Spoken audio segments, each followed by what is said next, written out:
But in Yorkshire, a giant was stirring. Leeds began their march up the table. Ellen Road was becoming a bit of a fortress. So we quietly fancied our chances, but we agreed right from the start, we were very realistic, that whilst we may not have the best players around at that time, we could have the best team.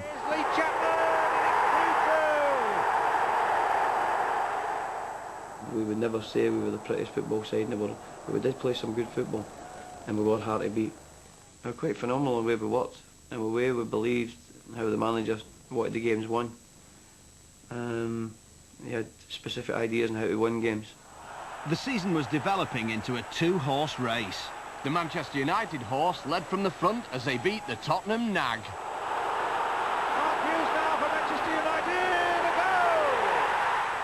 Leeds kept nagging away, but up until Christmas we were absolutely playing some wonderful stuff and playing as good a football as a team where I'd been involved with. Right, yeah. Right, what's next? Well, two old adversaries, one from Yorkshire and one from Lancashire, were about to do battle. What, not the Dingles and the Battersbys? Oh, you dullard. It was Man United and Leeds, wasn't it? They were about to play each other 3 times within 2 weeks. Twice in the Cups, once in the league. Oh, will it end? If I tell you, I'll have to kill you.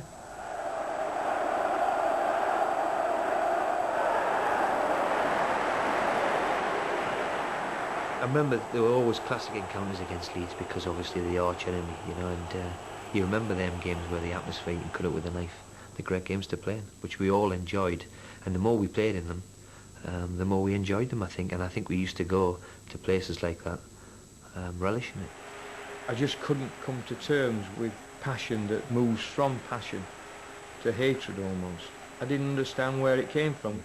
But there were very, very, very intense affairs as far as the crowds were concerned, and particularly Ellen Road. Ellen Road was a venue for the first clash in the league.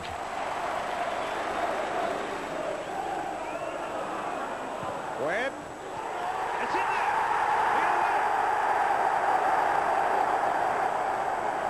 And here's Rod Wallace taking it up again for Leeds, looking for this equalising goal. McAllister coming on.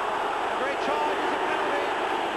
So Mel Sterling looking to make it 1-1. And that's what it is. Manchester United had never played Leeds when I was, because Leeds United was always in the second division when I was at Manchester United, so I didn't know about any rivalry at all. Only started to manifest itself when Man United, we got back in the first division, and the games against Manchester United started. He was a quality player, and he was adding to Leeds as well, because I mean they already had Gary Spade, McAllister, Batty, and you know, so it was one of the best midfields there was about, you know. But the wee man was, he had that much ability that he was always a threat, you know, even playing against us. He's a bubbly character and that, and there was always a bit of banter going. But he never tried to wind me up because he knew I'd boot him. Oh, Gordon was always, tell you himself, handbags at 10 paces. No, he didn't need to raise his hands. King Tong was his nickname in the dressing room. He could slash you in half with that if he was trying. King Kong? No, King Tong, he said. Anyway, Man United got the better of Leeds in the League Cup, but faced them again in the 3rd round of the FA Cup. Now Giggs, then he's got Hughes up. The early ball might find him. Speed getting back. Hughes!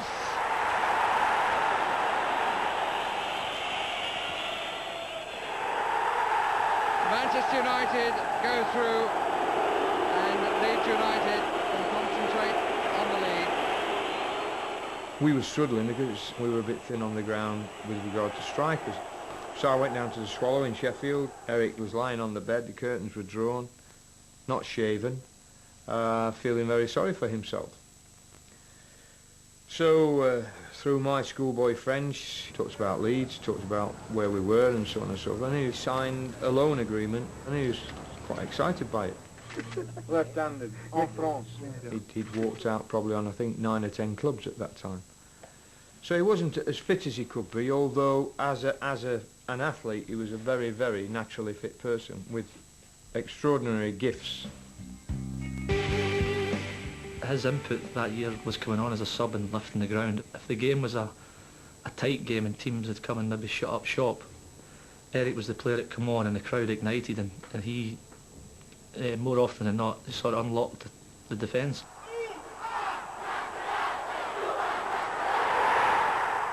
Right, now, you know, in the league, Manchester United were just 2 points clear of Leeds, with a game in hand. But the last few games looked well tough. You know, you shouldn't be made to play 4 games in 1 week. I mean, it's just not possible for players to do that. And that's what cost us. We hadn't won the championship for 25 years, and every week, you know what the speculation is with United, and I think it got a bit on top of us.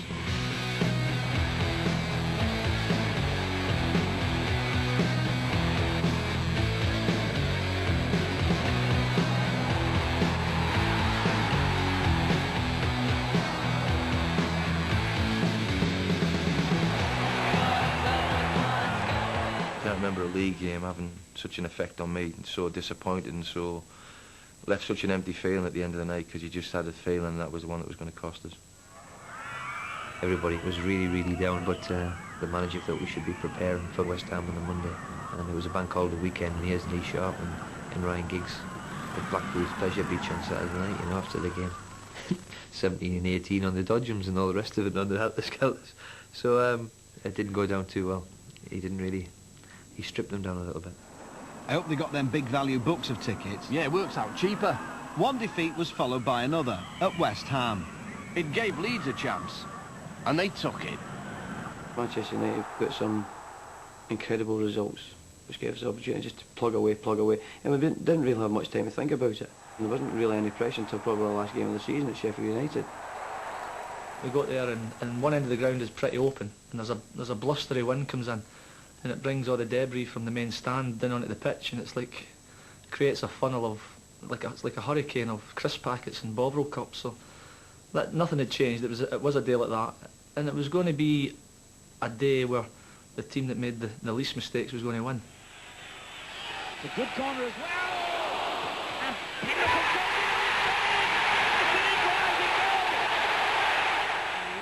And the winning goal, the goal that clinched us, it really was a very strange goal.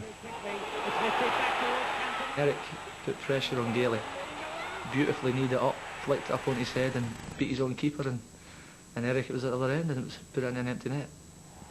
Leeds had done their bit.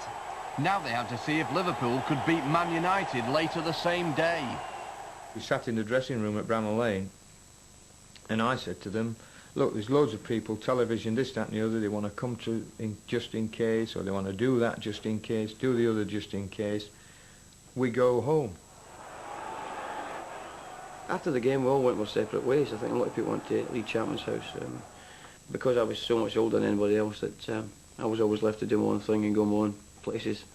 We were unaware of the score, because I'd set the rules, my house, so I set the rules. Consequently, we were having lunch and my son was watching the football. Thomas across the face will go. Helter! And now the title goes to Leeds United without any doubt at all. So my son came down the stairs into the hallway and said, Daddy, I think we've won the championship. Well, the table just cleared. They all went dashing into the lounge and to flick the television on. And I was left sat in the dining room on my own. He'd not had his pudding, no. My greatest memory of winning the championship was going along and see Leslie Silver, the chairman. His house wasn't far from mine, and I knew he wasn't a guy for celebrating. When I went to his door, it was just him and his wife sitting having a cup of tea. So we joined them. Wild times.